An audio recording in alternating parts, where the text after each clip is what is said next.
Alright, cool. This used to be a video explaining how to install and then use the R6 menu overhaul system. So first thing you're going to want to do is you're just going to install everything into its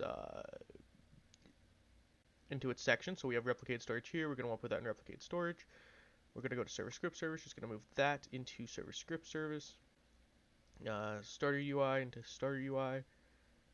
Uh, Teams. Now these are just example teams. You can add or remove more of these teams. Like for example, you could duplicate Verdelgen, name it Putis, and as long as you change this flag asset to, let's just change it to a random number for now. Actually, no, we're not. We're just gonna yeah, we will. Just change it to a random number. So let's just change it to that. Whatever, it doesn't matter.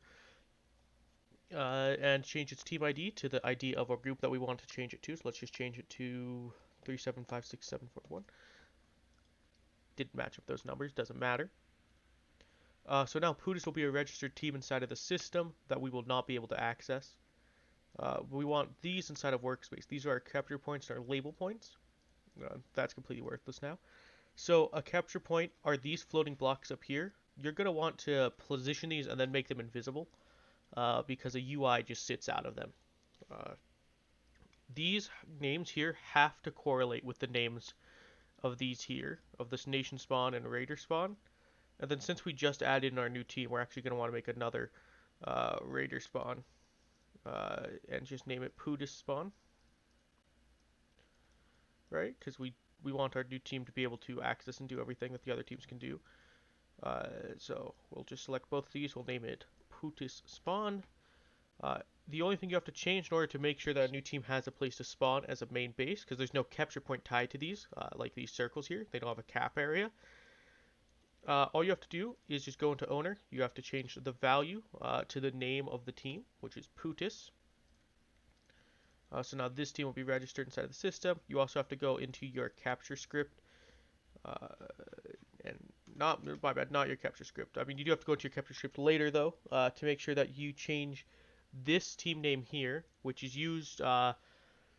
It's used so that like if you have two teams, like let's say we have a royal guard team that we want to be able to team kill Verdelkin, uh, and Verdelkin team kill them, but we want them to count for one team on the system.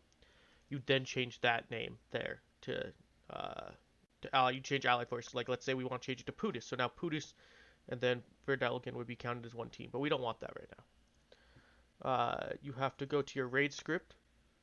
You have to change the perms of this to the group that you want to be able to use the system. It's already set to Verdelkin right now, so Verdelkin can already use the system. We're going to want to go up here to scores, and we're going to want to add Putis to the score, and we're going to want to set it to 0, because I said so, that's why. Yep.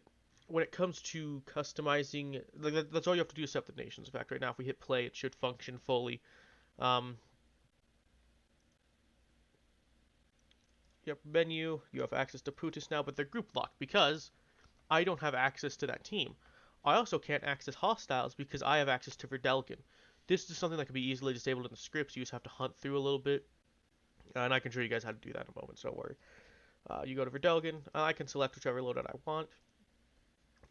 Putis spawn. Okay, so it's a little bit bugged there because these two teams are the same color. My bad. You have to make sure that you change your team colors. Whoopsie. But now that the team colors are changed, it should function just perfectly fine. Let's double check that again real fast.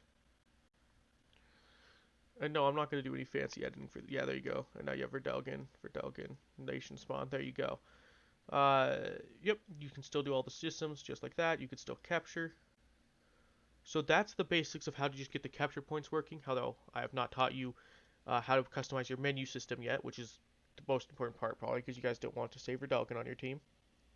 So to customize the menu system, you just go to main menu handler and you can just drag this UI straight into start GUI and edit it from here. For the title screen, which is all you should really need to edit, you can just go to title. In fact, let's just make it visible here. You can just click on title 1. Here's your text. Let's just name this Putinium. Oh, that's a name, my bad. Putini,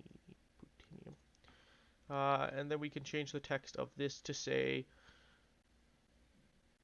your mom. It doesn't matter. All we have to do then is just go back up to here, change your visible back to off, and move your starter UI back into starter menu handler. And now we hit play, you're going to see that it's all nice set up and fancy, and it'll say Putinium, your mom.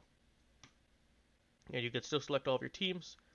Let's say you do want to have a civilians team that you can access, but you don't have to you don't need a team ID for it. You can just duplicate it. It doesn't even have to be called civilians. You could just name it like Chinatown, and then just remove your team ID. Every team does need a flag asset for capture points. It's just how it works. But let's say you don't want your civilians team to have a label. You just want them to spawn in the town with no label. Since they're not going to be added to the raid system, they won't be able to capture. Then you just go over here. You give it a custom name, like let's say town market. You go to owner. Let's see here. We named our thing Chinatown. So the value is going to be set to Chinatown. And now Chinatown will have access to this town market without any interference from the other things. We won't see a big thing pop up into the sky saying, hey, this is Chinatown. So let's see, we can choose the Chinatown team. They have access to the Verdelgen team because Verdelgen does not have a team limiter on it, and I'll show you guys that in the loadout system in a moment. But they can spawn on this right here. You'll see there's nothing in the air. There's nothing in the air for Putis spawn because it has a null team ID. Its team ID doesn't exist in Roblox. The start raid system will just work out of the box. Don't really need to change anything about that. The reason why we can't add Chinatown to the participants is because we did not add them to the raid system, so they can't even capture anything in the raid. For the loadouts are actually really easy to understand. You just drag them out into the workspace. So for Verdelgen, their loadouts are set up like this. They do have to be faced this way, or else, like you saw in the advertisement video, they'll be sideways and they'll look really awkward to stare at. All there is to loadout is you have your little setup over here on the right side. So you're going to have your uniform selection. You're going to have your different teams. And unless you put an identifier inside of those teams, like you'll have here where it says team name, any nation can access this team. So if I put an identifier inside of Verdelgen's regiment and I say, oh, well, I only want Verdelgen to use this, so I will put Verdelgen inside of this team name here. That means that only if you're on the Verdelgen team can you access these loadouts now. Typically we have that off so that if you're doing a hostile raid, you could still use your nation loadouts. You put all of the tools you want your loadouts to have access to in here. So like your cool death muskets, you'll put a musket in there. You'll put the musket tool, not a value name. For the settings, for example, this is the corporal. To show that he has a backpack, you label it chest. You put a weld in there. It does not automatically weld for you. And you have to have a part named middle set into the middle of the chest. To make things a little bit easier, I do recommend that you guys put primary part onto the middle, but you do not have to do that. For the hat, it's the same thing. You just put in a piece called middle, you name it hat, you put a weld on it. It doesn't have to be a specific hat weld, it's just called hat weld here because we're lazy. This is the hat control UI, you can ignore it. Inside of your settings though, the settings that you do have is you get to choose what tools it has. So for the regimental corporal, he gets access to the musket. He has hide hats, true, because he wants his hats to be toggleable as hidden or not. He has his Game Pass ID, which means that if you have a Game Pass for a specific load inside your nation, you can just put in the Game Pass ID here, and it'll check if the player owns that Game Pass, and if they do, then congratulations, they get to use this loadout. You have your minimum rank, which is the minimum accessible rank to this, obviously, and you have your group ID. In the situation, you have two loadouts with the same minimum rank, as opposed to just breaking the system, it'll let you have access to both of those loadouts. So if we can have a corporal variant loadout where we give him like a different uniform or something, corporal variant. I don't have access to the corporal variant, so it'd be better. A better example is like here in the Hersker loadouts.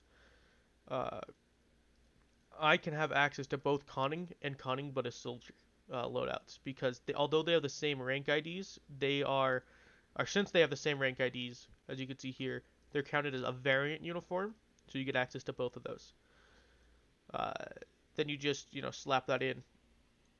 Uh, slap all this in once you've done all your customization. You slap that back into your replicated storage, which is right here. And that should be, no, it's not everything because I didn't teach you how to disable the hostile lock. So if you want your team to have access to hostile locks, you actually have to go to hostiles. You have to go to here, not specifically this one. You have to do it to both of these. There's 2 points where it makes this reference. And you have to go to the reference inside a frame, local script, and you have to set this to true.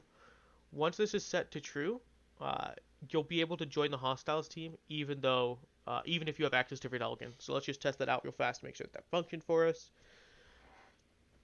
Continuing your mom, and now that even though I have the Vidalgan team, I can still access hostiles now. Typically this is turned off. And also now that I'm on the hostiles team, I have access to the hostiles loadout. Because I'm in studio, I have access to every loadout in the game. Once you're no longer in studio, you do not have access to every loadout. Instead, uh, you have to wait basically for the loadouts. No, my bad. You don't have to wait, but like you don't have access to them. You only have access to the loadout that is of your rank or below your rank. You do not have access to let's say I'm a general staff. I don't have access to the rank of an enlisted. Instead, I have access to the most recent rank equal to my rank. So let's say I'm a major general, but the only loadout that exists is a brigade general. I use the brigade general loadout. I don't have to make a separate loadout for major general. And that's everything. That's how you set up the system. That's going to be what gets it pumping. Might make a better video of this later, but I'm just pushing this out. So, bye.